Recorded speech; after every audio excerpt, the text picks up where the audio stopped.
Bismillahirrahmanirrahim. Assalamualaikum warahmatullahi wabarakatuh. Selamat pagi semuanya. Semoga sehat selalu. Teman-teman sekalian, pada pagi hari ini saya Muhammad Ridho Valiandra Tanjung, Pendidikan Bahasa Arab NPM 190102-2003, akan membahas tentang ilmu lughah, mata kuliah yang sedang kita melaksanakan ujian akhir semester.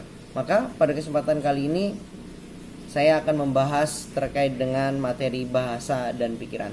Teman-teman sekalian, bahasa dan pikiran adalah dua unsur yang sangat penting di dalam ilmu kebahasaan. Maka yang perlu kita bahas yang pertama di dalam pembahasan ini adalah struktur kejiwaan. Baik, di sini sudah nampak bahwasanya struktur kejiwaan atau psikologial struktur. Apa sih yang dimaksud dengan struktur? Di dalam Kamus Besar Bahasa Indonesia, struktur adalah cara sesuatu disusun atau dibangun, yang disusun dengan pola tertentu, pengaturan unsur atau bagian dari suatu objek atau sistem. Intinya dia itu tersusun.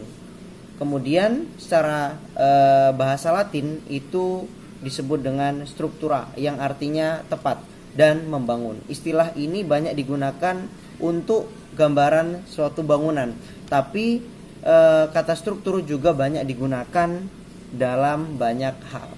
Itu dia struktur. Kemudian yang kedua ada struktur kejiwaan. Kita akan bahas kejiwaan. Kejiwaan di dalam bahasa Arab itu nafs, atau kalau bahasa Yunani psike. Kemudian di dalam bahasa Inggris itu soul, artinya jiwa.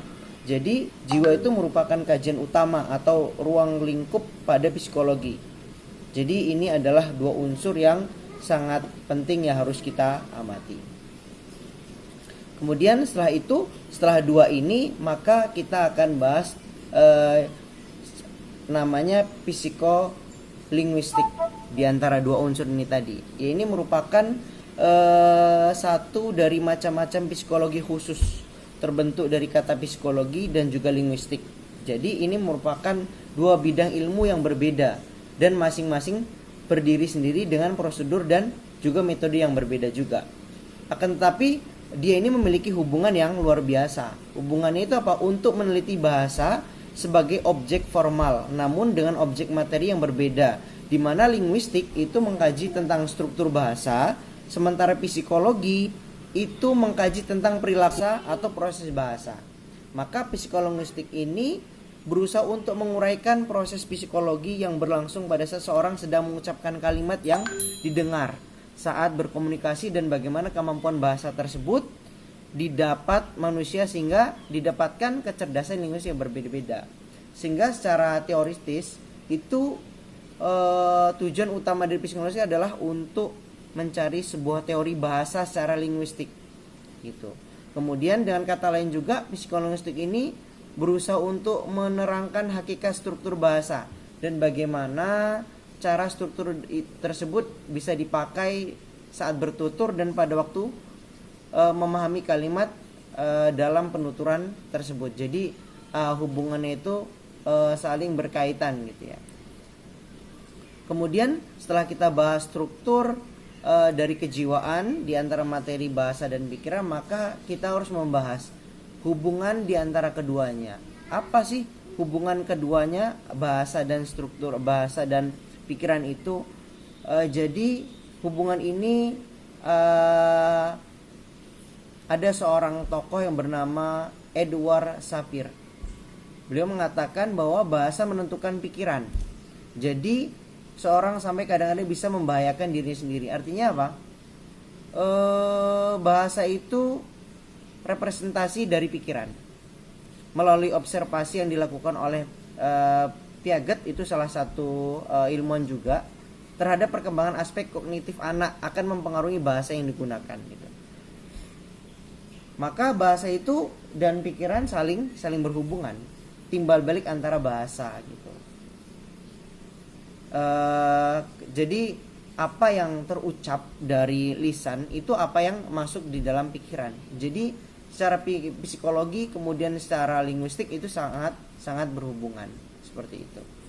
Kemudian Maka kita dapat ambil kesimpulan bahwasanya kita itu harus menggunakan pikiran dan bahasa secara maksimal.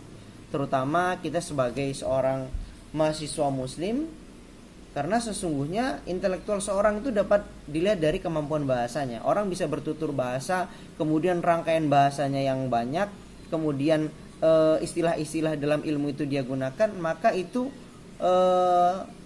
hubungan yang sangat kuat. Maka kemudian kesimpulan berikutnya yang dapat kita ambil, kita harus mampu berpikir secara logis dan sistematis agar tercipta komunikasi yang baik dengan orang gitu. Kemudian selanjutnya kita harus berpikir memahami mengenai konsep berpikir gitu, dan berbahasa dalam kehidupan kita sehari-hari agar dapat menjadi manusia yang berpikir, berbahasa, dan berbudaya. Serta tidak kalah penting, kita sebagai seorang mahasiswa yang muslim, maka kita harus mengedepankan akhlak dan budi pekerti yang baik gitu. Jadi lisan itu adalah gambaran dari apa yang di dalam diri kita, terutama bagi seorang muslim. Baik, inilah dia pembahasan tentang ilmu lughah, ilmu kebahasaan, bahasa dan pikiran itu saling berkaitan. Maka kita harus berusaha menjadi yang terbaik di dalam menggunakan pikiran dan bahasa, psikologi kita, kemudian unsur kebahasaan kita.